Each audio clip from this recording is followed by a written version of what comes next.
My husband ignored me until he got mistaken for my boy best friend. I'd given up on even trying to mention our anniversary. That's how many times my husband Landon had forgotten about it. But this year, his sister must have said something because 2 weeks after our missed anniversary, he insisted we should go to the Italian place where we'd had our first date. He didn't apologize or acknowledge what day we were supposedly celebrating. He just made a reservation and told me to wear something nice. We sat down at the same table, where I patiently waited for him to arrive during the last 3 years, and every time he told me he couldn't make it due to work. I'd even grown close with the staff because they all joked about my ghost husband who was never here. Katie, oh my goodness, Llama the waitress gasped with delight. You actually brought someone? She beamed at me, then turned to Landon with warm approval. I'm so glad she finally took my advice about bringing a friend instead of waiting. Landon glanced up. Confused, friend, but Llama was already pouring water, gushing at me. 3 years of sitting alone on your anniversary, and you finally decided to move on. Good for you, honey. She winked at Landon. You must be the coworker, she mentioned. The one who actually remembered her promotion.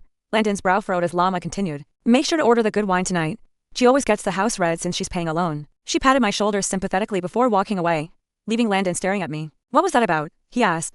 But I just looked at the menu, my chest tightening with 3 years of humiliation. The bartender walked by and did a double take. Llama, is that? He gestured at our table. Llama nodded excitedly. Yep. She finally brought a date. No more phantom husband stories, the bartender laughed. About time. 3 years of he's running late got depressing. They weren't even being quiet. Landon's face was changing, his phone lowering to the table. Phantom husband, he said slowly. A busboy clearing nearby tables chimed in. Yeah, the lady who cries into her tiramisu every year. We take bets on whether a guy will actually show up. Landon's jaw tightened.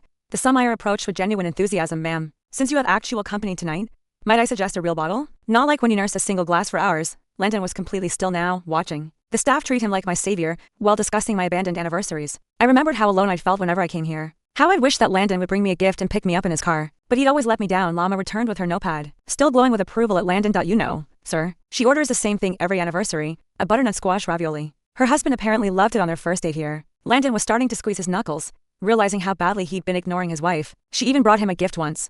Llama continued talking to him like they were conspirators. A Rolex dotted sat wrapped on this table for hours. She shook her head. Can you imagine forgetting your wife exists for 3 straight years? The sous chef passed by and called out, Hey, is that the anniversary lady? Finally got smart and brought real company? Llama nodded proudly. Someone who actually shows up. Landon's breathing was getting shallow. I'm not, he started. But Llama was already taking my order, the usual, honey, and for your friend. She smiled encouragingly at Landon. Other diners were glancing over now, probably glad that a woman was moving on from her absent partner. I'm her husband, Landon said abruptly, his voice cutting through Llama's cheerful chatter. The restaurant seemed to pause. Llama's smile froze, then slowly disappeared. You're what? She looked between us, her face cycling through confusion to horror. You're the husband. The one who never. She stopped staring at Landon like she was seeing a ghost. You actually exist. The words came out as an accusation. But I've never seen you.